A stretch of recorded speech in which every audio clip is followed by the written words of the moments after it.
Hello, everybody. Dennis Young, your host, Primitive Substance. We've been going on now our second year here, and another great guest here, Alex Dowerk, from all the way from Germany, and he does touch guitar and composer, producer, and some really extraordinary work you're doing. Alex, thanks for coming on.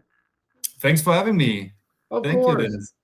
sure. So let's talk about how you got interested in this touch guitar technology and how you because you play it so well. Oh, thank you. Yeah, I started in I think 2005, Okay. and the key point for me was seeing there was a solo album by Terry Gunn called "Untune the Sky." It's more like a compilation, and it had a DVD. And I heard the Okay. music much earlier than I saw this DVD. So I heard the music as well. Oh, that's nice, kind of like world music, feel a good to kind of vibe. I didn't even Right. know which kind of instrument were played there. And then I thought like, oh, nice DVD, let's put it in. And I saw Trey like playing in the intro, playing his war guitar. I was like, Oh, okay. oh my God, okay.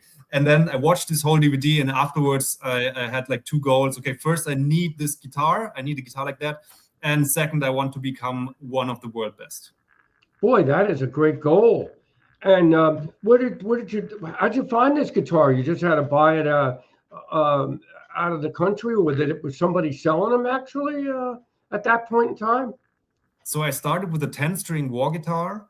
Right. And before being able to afford this, because I was still a student, I had to work like on construction sites, doing all kind of like heavy work.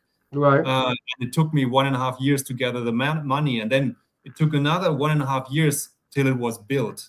So it Oh, basically okay. 3 years of waiting for the guitar.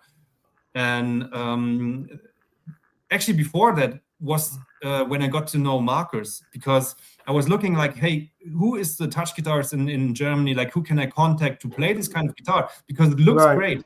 But Right. before spending like 3, 4, 5,000 euro, what else? You need Right. to be sure that this is what you want, right? So I contacted Marcus. I traveled like for 5 or 6 hours with the car, Hmm. and played one. He had an 8 string at that point. Okay. And then he kind of like got interested in your playing, and then because I've seen Marcus play with Stickman, and it reminds me a little bit of the Chapman stick, that guitar that you play. Is it? Yeah, it's basically kind of an evolution of the Chapman stick. So I'm actually one of the lucky people to not come from a Chapman stick, because there was the war guitar and Marcus touch guitars, which kind of is already an evolution of the Chapman stick and the war guitar. It's like a kind of the best things of all these guitars like put together. And I'm blessed enough to have not started with like the early prototypes of Chapman stick of war, like these kind of instruments, but like go straight for the instruments that really worked. What's nice about that instrument is you're playing what eight fingers at a time, right? With this Yeah. one hand doing one and the other hand doing the melody, or you're playing. Is that how do you play it? The left hand is like the kind of bass sounds, or you just and the right kind of the lead. How does that operate? Is that how the instrument you play does? Well, it's this is more like a traditional approach where you have Okay, like one bass hand, one melody hand, and then there are some players who made like a philosophy out of that. Then they change the hands. Like some people say, like, yeah, you only play this way, and so I'm like a new school of player that doesn't concern me at all. For me, it's important like that the sound is great right. and that it's comfortable to play. So I will change it depending on the situation, even within the song. So it Oh, could I be see. that the hands change the role. So in one part, one hand might be the bass, the other one might be melody. Then they switch. But I also like to think of it like more as a classical guitar, where you have, for example, like a Bach hook, like a Bach hook. Right. Have several voices within one hand. So, for Oh, example, okay. if you play a large chords like with several voicings, the bass note might also be just a bass part. you know. So you use both hands, and then you might like this, you know, you might use their other hands to add more notes or to add more lead notes. So I'm very flexible in that regards.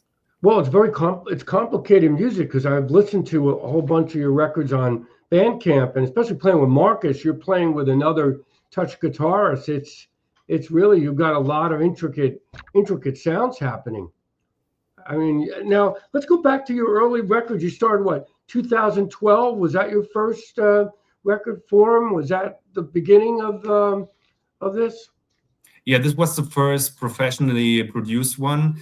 I have a couple of like underground records before that, where, you know, I had bands before that when we won like band contests, so we won a record and stuff like. But none of that has this professional level like Form does. So Form is really, Zweiton Form is the first record where I say, okay, look, this has a great sound, it has great compositions and everything. So I would say that this is the professional start. It does sound great. Now, were you playing standard bass before this in the other bands before you started this journey with the touch guitar? I started with piano, then moved to electric guitar. So in most bands before, I played electric guitar. Then for a short period of time, I played like 6-string bass. And then I switched to touch guitar, where basically you can switch the role as you want. You know, you can take a bass role, you can take a lead role. Right. Yeah. Well, I could see if you're playing piano, how this helps with this instrument, because you're playing a piano, so you're almost like playing this as almost a piano type of a feel, because you're playing all your fingers with this on the frets. Yeah, it helps a bit because in the piano you're already used to playing several voices at once, you know, so you have this the mindset to play several parts or to extend chords beyond the spacing of 1 or 2 octaves. So that certainly helps, but in terms of the feeling, it's completely different, you know, because the piano, the hammers in the piano, they do all the work basically. So you know, that's like right. I didn't think about that. Right, that's true. So you have the note production, you have the muting of the note within the piano happening, like with the mechanical side. And with the touch guitar, the thing is that now every one of your fingers has to fit this role. So it's easy to produce a sound, but you also need to be aware that you need to stop it with the same finger, you know? So you need to be able to stop each string, like with each finger. So it's very sensitive. Yes, it's very sensitive. Okay. You know, I really like this record, Vault Amusement, that you did with Bernard. That is really nice. Oh, thank you. Beautiful sounds on that. I interviewed Bernard, and he was quite an interesting interview. Are you still doing plan on any more work with Bernard, or is he part of the new group that you're playing with the new record? Yes, also we have this band together, Anchor and Burden, which is like this really radical freeform, really extreme. And I just played a concert with him last year, like in December, with Rainer Frey. And we are currently in the production of this live session. So it's more stripped down, you know, not as produced as other records maybe, but it's really a nice session. So yeah, there's something new coming out soon. Vault Amusement was also a very spontaneous thing, you know. You said, we have the space here, let's do something, and then this came out. Now, Anchor and Burden, I see you did 8 records. Do you guys is that just improv, or do you actually plan out the songs with those records? So it's all improvised with only minimal preconceptions or concepts before. I like that. For the last 3 albums, which is like Cosmonautic Pilgrimage, Extinction Level, and which was the last one? Sorry, I forgot about that. The EP, which you did. And for this ones, we basically had just like a few themes, not musical themes, but we said like, okay, here's a tempo for this session, which might be 111 BPM, or it might be 77 or something like that. And we said the topic for 1 hour is now Musik concrete, but with metal. Oh, and this was the only thing was preconceived. Yeah. Now, is this, go ahead. Please. Quick. Now, is this done live in one room, or is this done at your own studio? Yeah, we rented a studio for several days. That's great. And we had different themes for different sessions. And then afterwards, we compiled the albums from these sessions.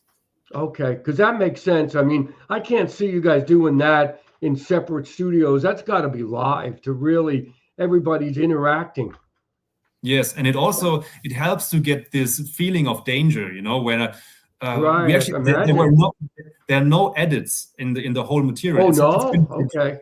Yeah, like no shifting in times, no corrections, nothing like that. We produced the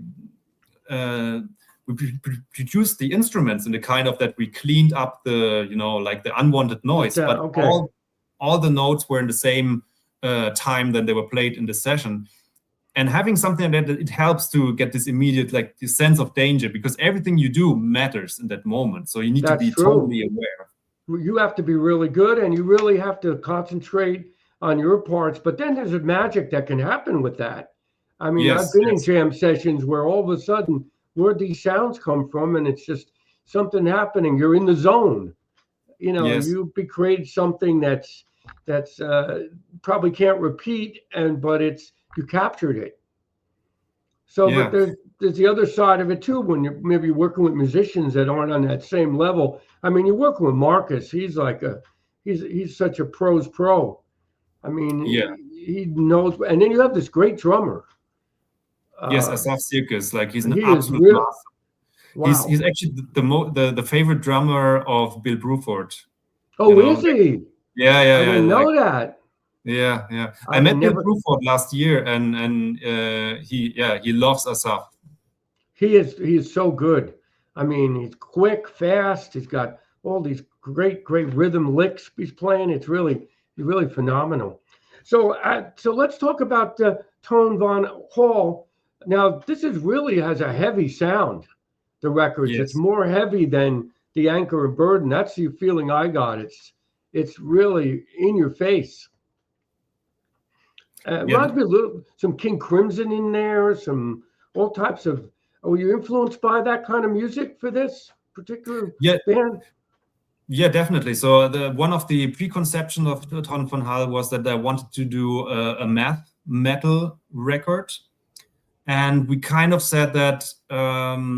So Markus is very Crimson influenced. Obviously, I love King Crimson, especially the period like in the 2000s with Trey Gunn. You know, like Power to Believe. You know, some of these pieces I feel like absolute peak performance of King Crimson, and we wanted to continue in that line without being like too strict in that music. So we wanted to take this as a basis and then evolve from there.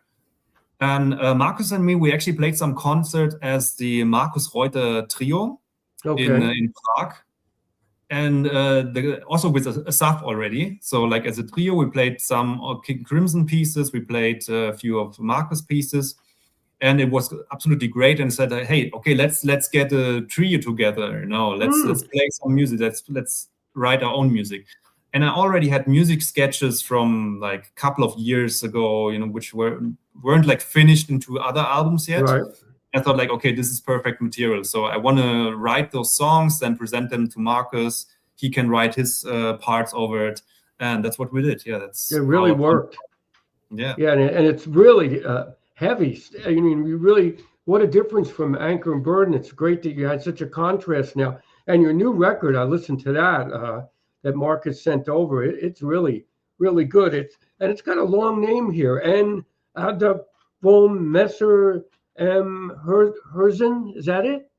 Something like that? Abdruck vom Messer im Herzen. Yeah, it's like an imprint of the knife in the heart. Oh, that's very nice. Wow. And it's very like a song like Antolitz. I mean, it's really complex, heavy. I mean, I think fans of this type of music are going to really love it. Now, is it available yet? I saw, so it's for sale? Yes, it came out last Friday. Oh, great. Congratulations there. And then everything goes out on Markus's label. Is that his label? He has a second label, and it's the first release since a long time there. So the label is called Ensign Records. And we felt like the combination of Tonnon Von Hall, like the theme of the album, the music, the heaviness, everything, and the combination with the label was just a perfect fit. Yeah. Now, is this out on vinyl or CD or how, besides digital? So we have a really beautiful 8-panel digipack, but no vinyl, no. Okay. Well, you know, CDs are actually coming back. You know, people are starting to buy them again. And so, you know, this is a good time to have them out. Now, what's next? Are you going to be playing any shows with in the future this year with this trio? So we're open for bookings, but we don't have anything planned yet. Okay. I got a couple of like people who are interested, but let's see. Nothing is fixed yet. But I would love to play this material live. Like it's it would be, yeah, it would be like intense. Mind blowing. Yeah. Now, there's prog festivals here in the States. I don't know if you can get involved in any of that. They're willing to fly you over. That's always the tough part, you know, willing to fly you over and pay you for these tours. But that's especially coming from overseas. Yeah, I would be willing to fly over, but the problem is I don't have a visa. And the visa process is like very expensive and painful. So unfortunately, I don't think that will happen. Like, so you're going to play in Germany mostly? Yeah, mostly in Germany. Well, see what happens, you know, as you guys keep, you know, getting better and better. And it's distributed just through the label. Is it any place else they can get the record, or is it just basically through the website? It's through Bandcamp, then obviously like all the streaming digital streaming provider. Right. There are also a couple of like mail orders, like Just for Kicks, who have the album. So it's really easy to get. Like we also send it worldwide. So that's availability good. is no problem. Yeah. People should hear it. I mean, you've got a power trio there, if I ever heard one. And especially, you know, you've got so much sound happening, but it's kind of constructed really well. And there's a lot of different time signatures happening all at once. Really quite fascinating how you guys did that. Yeah, so, it's also... Go ahead. Yeah, in terms of the sound, we thought about this before even recording the material, you know, like which kind of sound do we want to have. And so we're using like this neural DSP quad cortex. Okay. And, you know, there's this feature in the quad cortex where you can basically do like a profile or a capture of your favorite pedal of your amp or something like that. Oh, right. Okay. Yeah. So I had a Kemper amp before that, which basically does the same thing. Like you can capture pedals. So in the Kemper amp, I already had like several FX chains, amps, everything. Then I took the quad cortex, like captured this whole sound, and it's now one building block. Then I created whole presets around that, like a really produced sound. And we used Markus quad cortex to, again, put all this production work into one little preset, you know? So basically it has this several layers of multiple sound and production steps, which makes it like very rich. And that's a lot of time work, isn't it? A lot of post-production work to get that, the mixing, to get that right? It's a lot of work. Yeah, it's definitely a lot of work. But the benefit is that we can play this material live and it sounds like on CD, you know, like very close. That's great. And now what about, do you use external, what kind of pedals do you use for like a live show? You have a whole big board of effects? Just the quad cortex and a couple of preamps.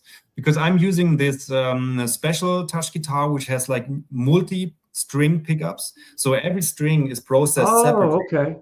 That's great. Their own chain. And then I can say like the lowest two, they go in the bass amp. Like in the middle, they go in the guitar amp. For the highest four, I want to have some lead effects, some chorus.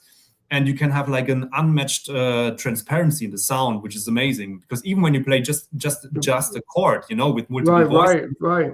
It sounds like several instruments at once. It's really great. That's like a whole orchestra. Yeah, a whole orchestra at your fingertips. That is really great. Wow, I never thought about that. Yeah, each string. Boy, that is some instrument. So I can't think of anything else. But what about other projects before we go? Besides working on this, are you doing any studio work or anything else? Yeah, there are a couple of albums which are waiting to be released. Okay. So we have more Anchor and Burden stuff coming out. Next thing will be a live album. Then we have 2 more records actually in our backpack, so to speak. Right. There's this concert with Bernhard being ready for release. I'm working on a very cool project also. It's called Hypostase. So it's my solo project. It's electronic music, but featuring a lot of touch guitar, like a touch guitar bass and a couple of guitars. It's very hypnotic music, all polyrhythmic. So I just I'm basically in the last steps of finishing the next album for this, which will be double album, 90 minutes of music. Wow. Then there are a couple of sessions which are still waiting to be released. For example, like Markus, Assaf, and me, we played on the next album of Mark Wingfield. It's like a jazz fusion guitarist, also experimental, like really great, amazing guitarist. So we recorded the album with him, which is hopefully coming out maybe end of this year, maybe next year. And we have a very nice like guitar quartet album with Mark Wingfield, Markus Reuter, and Nguyen Lee. And we added some percussions afterwards to that. So that would be like a really nice instrumental fusion kind of record, but not traditionally fusion, like kind of world music fusion-y. So yeah, lots of things coming out. Wow, that's something. That's really great. That's exciting. And now, who buys a lot of this music? Is it mostly all over the world? I mean, you have a following of when a record comes out. There's people ready to listen and buy it. Yeah, we have a core audience, which is quite small, but still that they are amazing. Like I'm very astonished that every time we put something out, we do this Bandcamp listening parties, where people can get together, like at least in my past, where like we said, hey, let's make album, let's meet tonight, let's listen to it, talking. So there are these listening partners, and people are joining this all the time, and we see them returning sometimes even for the same record, like for 2 parties, listening parties. So we have a core audience for that, and trying to extend that, obviously, Well, with such a glut of like bad commercial music out there, I hate to say that, but there's a need for you guys to do this kind of stuff and for people to find you. I really believe that. I mean, because if you go on Bandcamp, you have to muddle through some of the crap on there. I'm sorry, YouTube. Didn't mean to say that, but but it is what it is these days. So it's people like you, Alex, that keep the music alive with your ingenuity and exploring, as I say. You guys are exploring music, like the sound frequency of what's out there, and bringing it in with your technology. Yeah, but we really try to push boundaries, but at some point to still keep this catchiness somehow, so it's complex music. It's very both in terms of rhythmic content, also in terms of harmonies and the chords happening, like all this. There's a lot of dense music, but we still try to keep this one like red line, like that's which good. You can follow throughout the record, which you can somehow connect. Yeah, and in terms of extending the audience, I mean, this time we're investing a bit more into like promotion, trying to catch a few people outside of our normal circle, because it's really hard, as you said, to break out of the mass of things coming in. It's hard as a YouTuber here doing this, and I've had a lot of fantastic guests, but it's just so hard to figure out how to break out of this too. But I don't care. I'm just going to keep going. I enjoy speaking to people like yourself, Markus, and whoever wants to come on and tell their story. Yeah, thank you. So, Alex, this has been a pleasure. I'll put in the links below in the description, the links to your music, where they can find a new record, and we'll hopefully see you again sometime. Oh, thanks a lot. Also, thanks for the opportunity here. Oh, anytime. Okay. Take care now. Okay. Nice to meet you. Okay. Bye-bye. See you. Bye. Bye-bye.